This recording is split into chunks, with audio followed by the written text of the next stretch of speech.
Okay, I am going to have my back to you for much of this video because that will make the sound good. And I have a problem with videos that have bad sound. So every once in a while I'll shoot you a smile.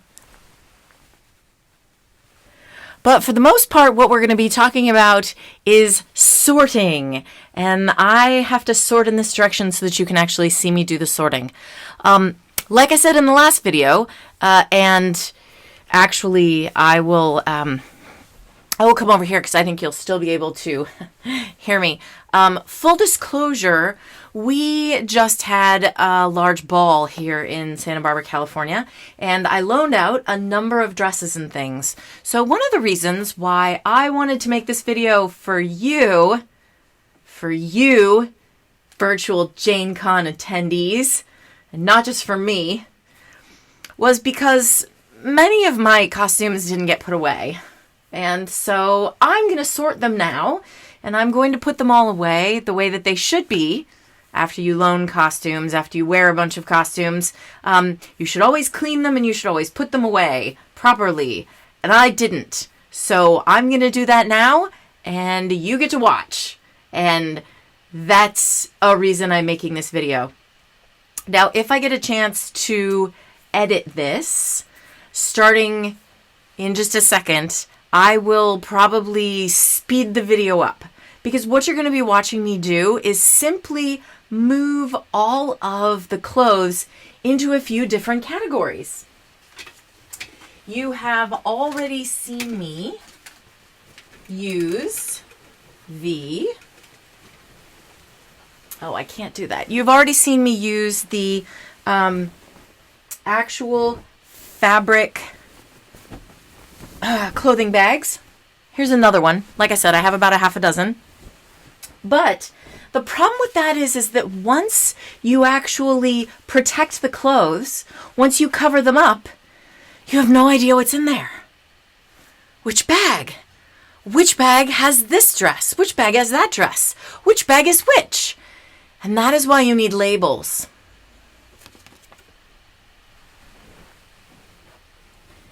Very fancy labels. Oh gosh, that's backwards. Are you going to be able to read that? Huh. This says Fall Winter Women's Evening Regency. And see, there's a hole. Because once you put that lovely garment bag, that light cotton breathable dust cover of a garment bag, you need some way to know what it is that's in the garment bag from the outside.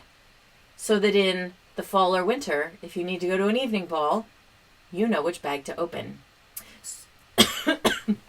Pardon me. So the next thing that I'm going to do on the video is I'm literally just going to sort some stuff. And then I will come back in the very last video and we will talk a little bit about the things that don't fit specifically into categories like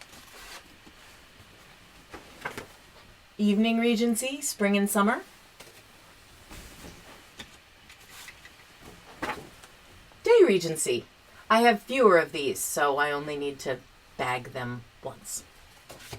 All right, here we go.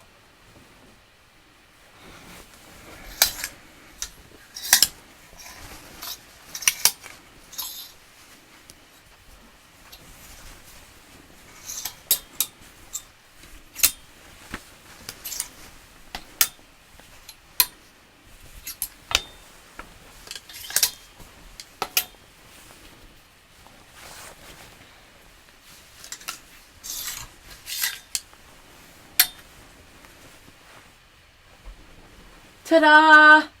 Okay, it's not such a complicated process, but I do want to point out a few things. I am looking primarily, in order to sort things into day and evening, I am looking at fabrics. So if you look at some of these dresses on this end, what you'll notice is a lot of satin. A lot of them are very shiny and shimmery, and they look very fancy. Also, you will notice that we have sort of more dark colors and more light colors because they did wear, basically, more light colors during the day and darker, more rich colors in the evening. Now, that little white dress that they all wear to the balls is definitely an exception to that. The little white dress is always acceptable.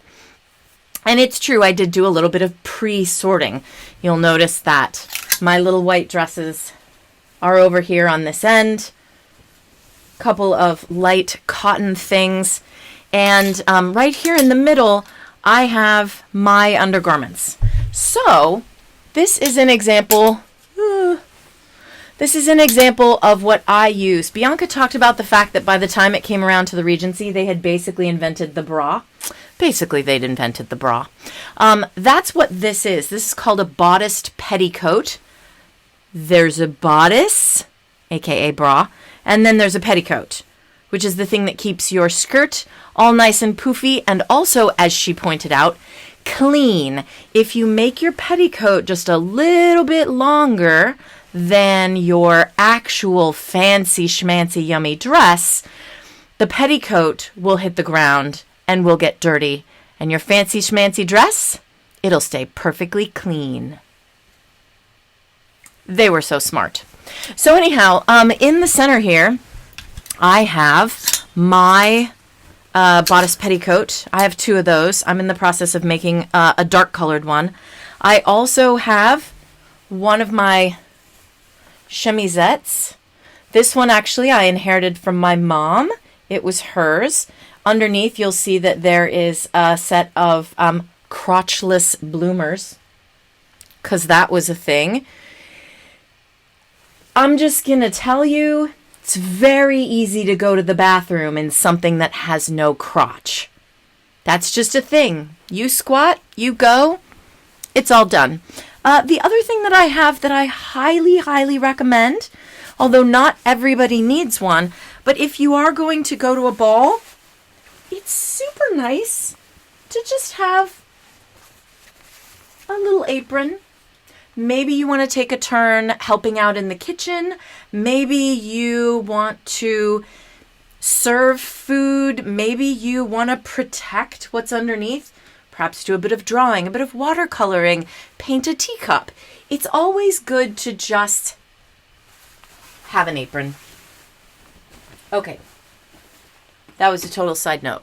So now I basically have taken all of my dresses and I've sorted them into evening wear and day wear, with one special section over here for those second layers, those overdresses, and also Spencers.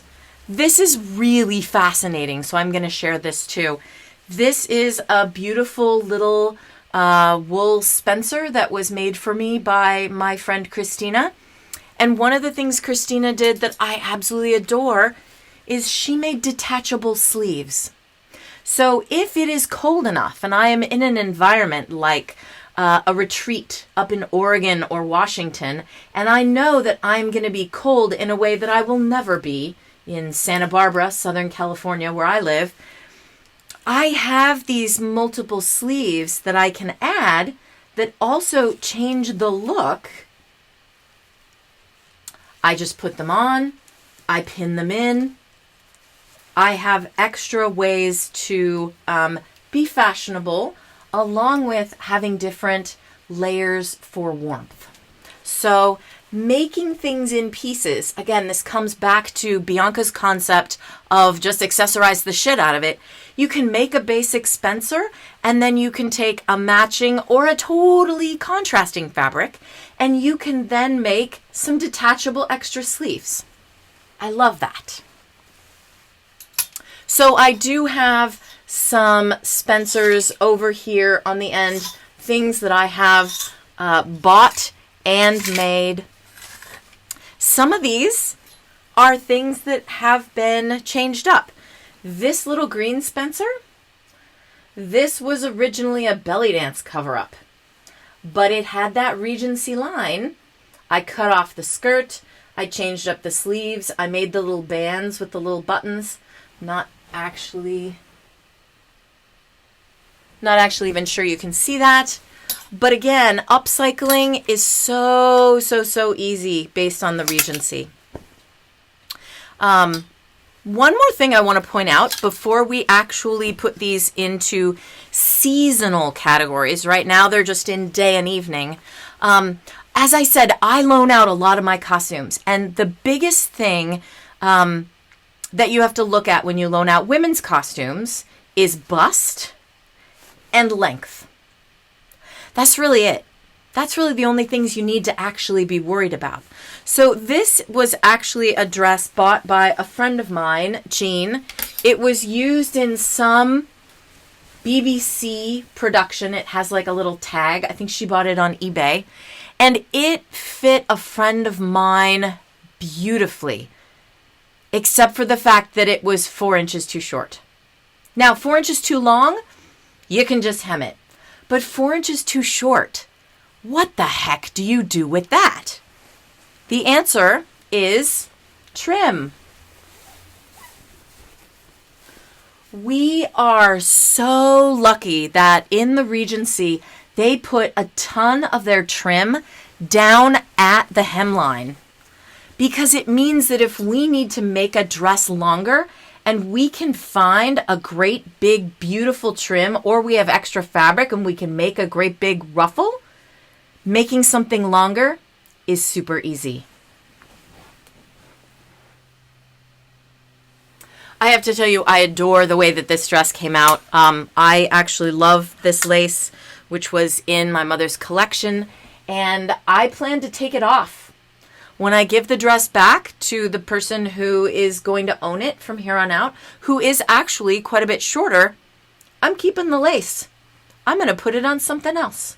So always remember that things can be recycled. You can add, you can take away. The woman who made the pattern that a lot of these dresses are based on, the La Mode Bagatelle pattern, she always used to tell us that the best thing to do with a closet full of Regency dresses is embellish. Because if you have a very simple plain dress, like say the dress that Bianca bought, you can add the ribbon, you can add the lace, you can start to learn embroidery. You can do one little row of French knots until you're super sick of French knots. Then you can add leaves every 3 inches until you really know how to embroider leaves. And over time, doing that handwork and learning those skills on a plain white dress, number one, makes the plain white dress gorgeous. And number two is giving you a useful place to practice. Just start in the back. Always start doing that sort of thing at center back, and then come around, and then start at center back and come around. Because by the time you get to the front, you kind of want it to look really good.